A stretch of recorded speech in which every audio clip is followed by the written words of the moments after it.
Hello friends. पिछली video में हम लोगों ने देखा था कि जब भी हम अपनी करेंसी को डेप्रीशिएट या डीवैल्यू करते हैं तो इससे हमारी करेंसी का जो एक्सचेंज रेट है वो डिक्रीज़ हो जाता है। और एक्सचेंज रेट डिक्रीज़ होने की वजह से हमारे देश के जो एक्सपोर्ट्स हैं वो इंक्रीज़ होते हैं और इम्पोर्ट्स डिक्रीज़ होने शुरू हो जाते हैं। और इसका एक पॉजिटिव इम्पैक्ट होता है हमारे देश के ट्रेड बैलेंस पर। हमारे देश का ट्रेड बैलेंस इम्प्रूव होने लगता है। हालांकि ये इम्प्रूवमेंट हमें शॉर्ट टर्म में नहीं बल्कि मीडियम या फिर लॉन्ग टर्म में देखने को मिलता है। और इस चीज़ को हम लोगों ने समझा था जे कर्व के थ्रू। और जब ट्रेड बैलेंस इंप्रूव होता है तो इसी के साथ हमारे देश की बैलेंस ऑफ पेमेंट सिचुएशन भी इंप्रूव होनी शुरू हो जाती है। और balance of payment situation improve होने की वजह से हमारे देश के फॉरेक्स रिजर्व्स भी बढ़ने शुरू हो जाएंगे। इन सब चीज़ों को हम लोग पिछली वीडियो में ऑलरेडी डिटेल में कवर कर चुके हैं। बट अभी तक हम लोगों ने इसके बारे में डिटेल में बात नहीं की है कि आखिर डेप्रीशिएशन और डीवैल्यूएशन में डिफरेंस क्या है और इससे हमारे देश की करेंसी का एक्सचेंज रेट किस तरह से डिक्रीज़ होता है और ये आखिर कौन करता है।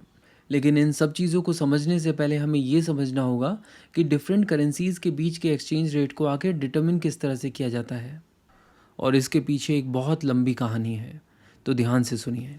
1971 से पहले तक करेंसी डिटर्मिनेशन के लिए जिस सिस्टम को यूज़ किया जाता था उस सिस्टम का नाम था ब्रेटन वुड्स सिस्टम।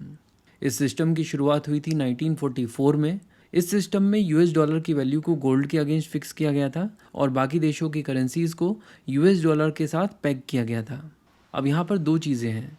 पहली तो ये कि यूएस डॉलर को गोल्ड के अगेंस्ट फिक्स करने से क्या मतलब है, और दूसरा ये कि ये पेगिंग क्या होती है, यानी एक करेंसी को दूसरी करेंसी के साथ पेग करने का क्या मतलब है। तो चलिए इस सिस्टम को थोड़ा डिटेल में समझते हैं। देखिए यहाँ पर कहा गया कि यूएस डॉलर की जो वैल्यू है उसे कुछ स्पेसिफिक ग्राम्स ऑफ गोल्ड के साथ फिक्स कर दिया गया था। इसका मतलब ये हुआ कि अगर गोल्ड की वैल्यू बढ़ेगी तो डॉलर की वैल्यू बढ़ेगी, और अगर गोल्ड की वैल्यू घटेगी तो डॉलर की वैल्यू भी घटेगी। तो डॉलर की वैल्यू तो गोल्ड के साथ फिक्स कर दी गई और बाकी देशों की जो करेंसीज थी उन्हें डॉलर के साथ पेग कर दिया गया। चलिए अब बात करते हैं पेगिंग की और देखते हैं कि एक करेंसी को दूसरी करेंसी के साथ किस तरह से पेग किया जाता है। देखिए ये तो हम ऑलरेडी देख चुके हैं कि डॉलर की वैल्यू को हम लोगों ने कुछ ग्राम्स ऑफ गोल्ड के साथ फिक्स कर दिया है। इसका मतलब ये है कि डॉलर की जो वैल्यू है वो समय के साथ या तो बढ़ेगी या फिर घटेगी। अभी जस्ट समझने के लिए हम लोग ये मान के चलते हैं कि ये वैल्यू लीनियर वे में बढ़ती रहेगी। तो यहाँ पर एग्जांपल लेते हैं डॉलर और रुपीज़ का। हम लोगों ने यहाँ पर रुपी को डॉलर के साथ पेग कर दिया है। इसका मतलब ये है कि डॉलर और रुपी के बीच का जो एक्सचेंज रेट है वो फिक्स हो गया है। मान लीजिए कि एक्सचेंज रेट है 5 का, तो आने वाले समय में अगर डॉलर की वैल्यू बढ़ जाती है तो भी रुपी और डॉलर के बीच में जो एक्सचेंज रेट है वो 5 का ही रहेगा। तो जब एक देश अपनी करेंसी की दूसरी करेंसी के साथ इस तरह से पेगिंग करता है कि उनके बीच का एक्सचेंज रेट हमेशा सेम रहता है और किसी भी तरह के चेंज की गुंजाइश नहीं होती, तो इस तरह की पेगिंग को कहा जाता है फिक्स्ड पेग या फिर हार्ड पेग। बट इसके अलावा एक और तरह की पेगिंग होती है जहाँ पर आप अपनी करेंसी और दूसरी करेंसी जिसके साथ आपने अपनी करेंसी को पेग किया हुआ है उसके बीच का जो फिक्स्ड एक्सचेंज रेट है उसे आप प्लस माइनस कुछ परसेंटेज ऊपर नीचे कर सकते हैं। तो जब आप इस तरह से अपनी करेंसी को किसी दूसरी करेंसी के साथ पेग करते हैं तो इसे कहा जाता है ग्लाइडिंग या फिर क्रॉलिंग पेग।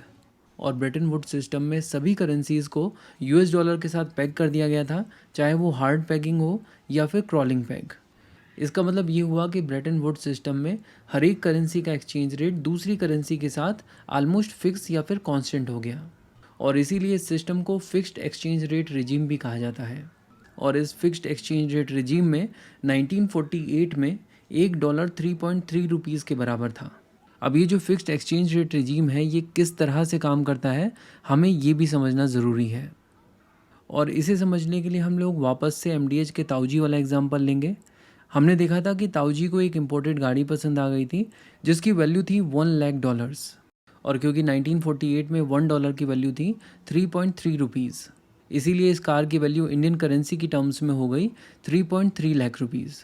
बट ताऊजी को यहाँ पर पेमेंट करना होगा डॉलर्स में, और इन डॉलर्स को लेने के लिए ताऊजी को जाना पड़ेगा बैंक में। ताऊजी 3.3 लाख रुपीज़ बैंक को देंगे, बैंक इन पैसों को आरबीआई को देगा, और इन पैसों के बदले आरबीआई अपने फॉरेक्स रिजर्व से $1,00,000 निकालेगी और इन्हें बैंक को देगी, और ये $1,00,000 बैंक देगा एमडीएच वाले ताऊजी को। तो यहाँ पर गौर करने वाली बात ये है कि फ़िक्स्ड एक्सचेंज रेट रिजीम में आपको अगर डॉलर्स की ज़रूरत है या फिर फॉरेन करेंसीज़ की ज़रूरत है, तो अल्टीमेटली ये फॉरेन करेंसी आपको आपके देश की सेंट्रल बैंक प्रोवाइड करा रही है। और सेंट्रल बैंक के पास जो फॉरेक्स रिजर्व्स होते हैं वो लिमिटेड होते हैं। तो अगर सेंट्रल बैंक को लगे कि बहुत ही ज़्यादा डिमांड आ रही है यूएस डॉलर्स की, तो अगर वो चाहे तो अपनी करेंसी को डीवैल्यू भी कर सकती है। तो इसका मतलब ये हुआ कि फ़िक्स्ड एक्सचेंज रेट रिजीम में सेंट्रल बैंक अपनी करेंसी को डीवैल्यू कर सकता है। और 1949 में पहली बार हमारी करेंसी को डीवैल्यू करके $1 इज इक्वल टू 4.76 रुपीज़ कर दिया गया था। और इस डीवैल्यूएशन की वजह से अब सिचुएशन ये है कि आरबीआई को अपने फॉरेक्स रिजर्व से $1 लाख निकालने के लिए आपको आरबीआई को 3.3 लाख रुपीज़ नहीं बल्कि 4.76 लाख रुपीज़ देने होंगे।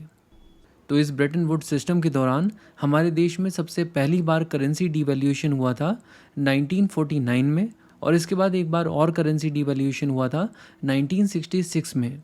और इस करेंसी डीवैल्यूएशन के साथ $1 हो गया था 7.50 रुपीज़ का। तो ये तो बात थी ब्रेटन वुड्स सिस्टम की, जो 1944 से लेकर 1971 तक चला। 1971 में ब्रेटन वुड्स सिस्टम कोलैप्स हो गया और इसका रीज़न था suspension of convertibility of dollars by United States. Basically Bretton Woods system पूरा का पूरा इसी आधार पे खड़ा हुआ था कि यूएस डॉलर को गोल्ड में कन्वर्ट किया जा सकता है एट फिक्स्ड रेट। इसका मतलब ये कि ब्रेटन वुड्स सिस्टम के अंदर कोई भी फॉरेन गवर्नमेंट या फिर सेंट्रल बैंक अमेरिका को उसके डॉलर्स लौटाकर उससे उस अमाउंट का गोल्ड ले सकता है। बट 1971 में अमेरिकन प्रेसिडेंट रिचर्ड निक्सन ने अनाउंस किया कि अगर आप यूएस डॉलर्स को हमें लौटा रहे हो तो ये ज़रूरी नहीं है कि हम लोग आपको उसके बदले गोल्ड दें। और ये जो सस्पेंशन था ये टेम्परेरी था, यानी डॉलर की जो कन्वर्टिबिलिटी थी इनटू गोल्ड उसे यूनाइटेड स्टेट ने सस्पेंड कर दिया। और क्योंकि ये मेन आधार था ब्रेटन वुड्स सिस्टम का, इसीलिए ब्रेटन वुड्स सिस्टम कोलैप्स हो गया। ब्रेटन वुड्स सिस्टम कोलैप्स हो जाने के बाद इंडिया ने 1971 से लेकर 1992 तक पैक्ड रिजीम को फॉलो किया। इस पैक्ड रिजीम को हम लोग नेक्स्ट वीडियो में डिटेल में कवर करेंगे। इंडिया की हिस्ट्री, इंडियन पॉलिटी और इंडियन इकोनॉमी को डिटेल में कवर करने के लिए बुक्स तावा की वीडियोस को फॉलो करते रहिए। Thank you so much for watching and supporting books तावा।